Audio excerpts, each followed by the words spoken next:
can see her lying back in her satin dress in a room where you do what you don't confess. Sundown, you better take care if I find you've been creeping round my back stairs. Sundown, you better take care. Happy Homebrew Wednesday.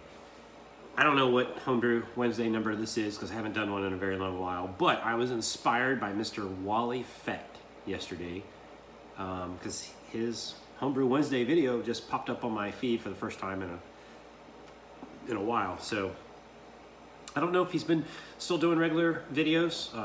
Maybe he has, and I just haven't, been happened to be on YouTube when he did his videos pop up. But anyway, he did one, and it got me kind of into the spirit, so I figured I would do one today. This is a homebrew. It's a very small beer, I understand. It's a homebrew. It's my Belgian double called Kotze's Double Minor. It's named after a friend of mine that I went to high school with. He and I are, hockey fans. He's a little bit more into hockey than I am. He's down in Florida, and his two sons, actually, I want to say three sons, play hockey. One's in the minor leagues. One's, I think, just went to the state championship and won.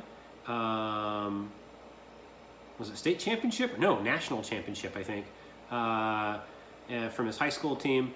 And I think the other one plays hockey too. I don't know. I should know that. But we're talking, first of all, we've exchanged beers. He's got a Belgian brewery near his house called Barrel of Monks. It's really, really good.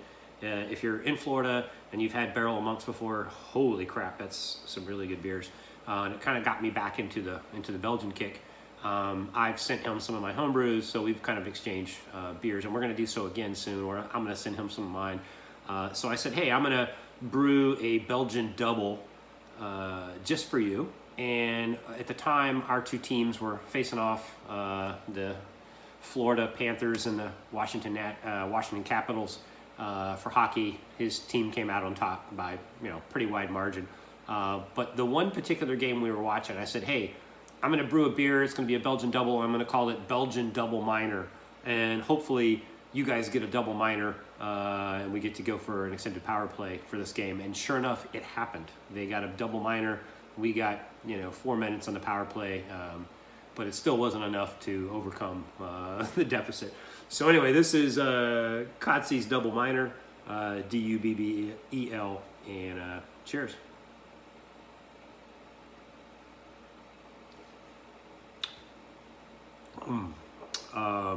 Super good. Really carved, which is good for a double. I let my wife try this today. I'm very happy with this beer. It's one of the best ones I've been brewing some damn good beers. I haven't been brewing a lot of beers lately because I've been so busy at work and with other things. And I'll talk about that in a minute. But yeah, the beers that I've been cranking out have been really, really good. I actually have a beer that's in the National Homebrew Competition this year. I think judging starts on the 23rd or something like that. So we'll see what happens with that. Wish me luck. It's a lager. And I think it's a damn good one. So looking forward to seeing how that turns out. Did this Belgian. I've got an Irish red that's on tap. I'm going to send Mike some really cool beers. He's gonna dig the package. So that's the brewing front. So let's talk about the personal front for a reason, because that's a little bit more complex. So work is just off the chart right now. I'm doing all kinds of international travel and just been like super busy. Haven't been able to get as many Peloton rides in as I wanted to. Unfortunately, a lot of medical stuff has been happening over the last couple of months. Actually, probably the last couple of decades, and now it's catching up with me.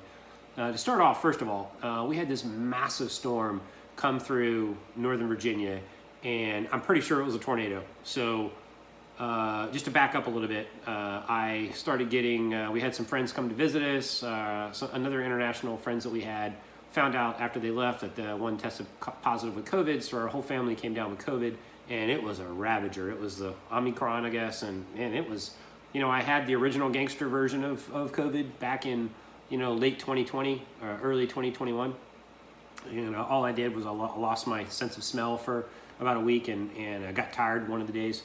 This one was no joke, man. It was like straight on flu. So I had like the chills, the fever, the aches, all the whole, like, you know, coughing, congestion, the whole 9 yards.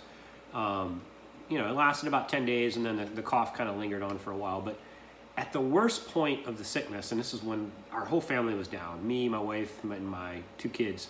My son was home he'd just gotten home from college. He got all A's and B's, kicked ass in his first year of school. Very happy with that.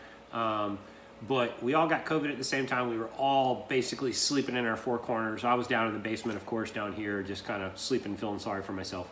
Well, then the storm kicks up, and I start hearing, you know, stuff hitting. I'm like, oh crap, that's hail. So I go running upstairs, look out the back door, and I see hail starting to fall. It's about marble size hail. Started getting a little bit bigger. And then all of a sudden the wind direction changes, the hail goes sideways, and then it looks like fog. And I was like, that's a tornado. I grew up in Texas. I've seen tornadoes before. I go, that's a freaking tornado. I mean, stuff was just, it's almost like the backyard was exploding.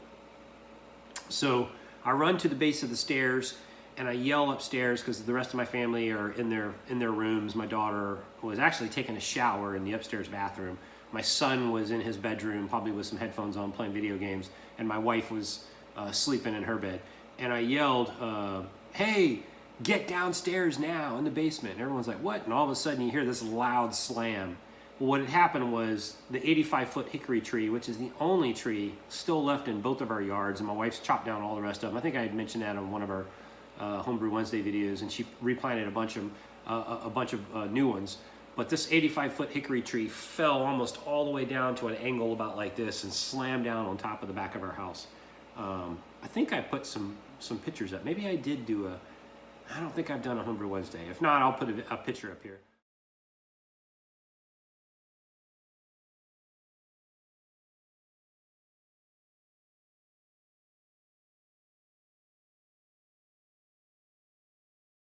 So anyway, you know, everyone runs downstairs in the basement. My daughter comes flying out of the bathroom with a towel wrapped around her. She's soaking wet.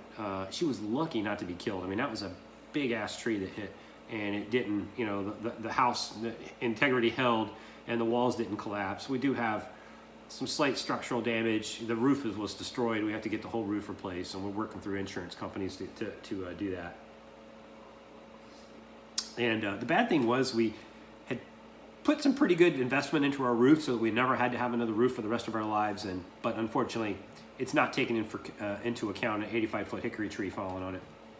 So anyway, slept like that overnight until we could get the guys to come out and saw the tree off and get it off the house. And then, you know, it's been a nonstop issue with that.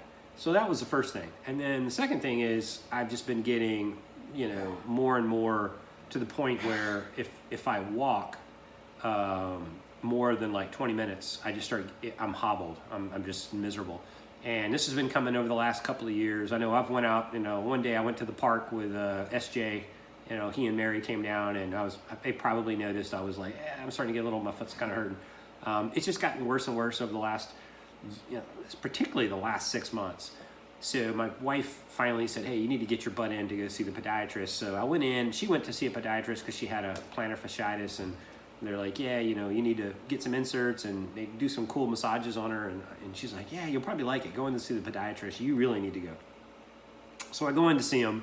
Doctor comes out. She's like, oh, hell no, you're jacked up. You know, you've only got one option. We got to reconstruct your foot. So probably in the next couple of weeks, they're going to reconstruct my foot, and they're doing some major stuff to it. So I'm going to be non-weight bearing for like 6 weeks, and then another 2 weeks of therapy, and then I don't know, I'll be walking around with some Battlestar Galactica boot and, you know, all that. So that's coming up. So that's going to be fun. So I might get one more brew in. If I do, I think it's going to have to be a good one. I'm going to have to do old school. I'm going to have to brew that so I at least get probably not old school, because old school, that keg will be around for a while. I'll be off the net and I won't be able to enjoy it. So maybe not old school. Maybe I'll do another ale. But anyway, if it's as good as this Belgian double, Mike, if you're watching this, you're going to love this beer. This is really good. So anyway, now you're caught up with the Dean's List. That's what's been going on. So I got a beer in the competition. Haven't done that in a long time. and you know, I got a full tap list now. So I got an Irish Red. I have this Belgian Double, and then I still have a little bit of the Imperial Porter in the middle, which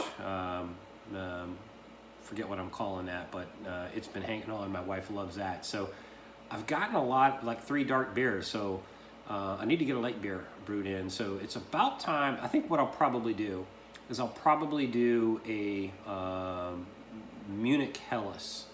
That's usually or no, I'm going to do an Oktoberfest. I'm going to do an Oktoberfest because by the time I'm able to drink it again after all these surgeries, you know, it'll be Oktoberfest time. It'll be September. So maybe that's what I'll do next. So I just figured out what I'm going to do. You know, the Dean's List Oktoberfest DLO. Anyway, that's all I got for this update. Thank you, Wally, for sending your update in. Sorry, I don't have any cool engineering kind of stuff. He's got the Kegmenter, I think he called it. And he's got this little spool thing where he's doing dry hops on top of that. That was really good content. I really enjoy that. We do need to start putting more content on. It's time to get the old school YouTubers back on. I think you know we were BrewTube, YouTube before YouTube was cool. You know, and I didn't come around until 2015, so I guess I wasn't that old school. But time to get back on there, and I think it's time to revive some of our brewing adventures. So anyway, have yourself a happy homebrew, and have a very, very happy Homebrew Wednesday. Cheers. And stay safe, and don't let any big ass hickory trees fall on your house. It's not fun.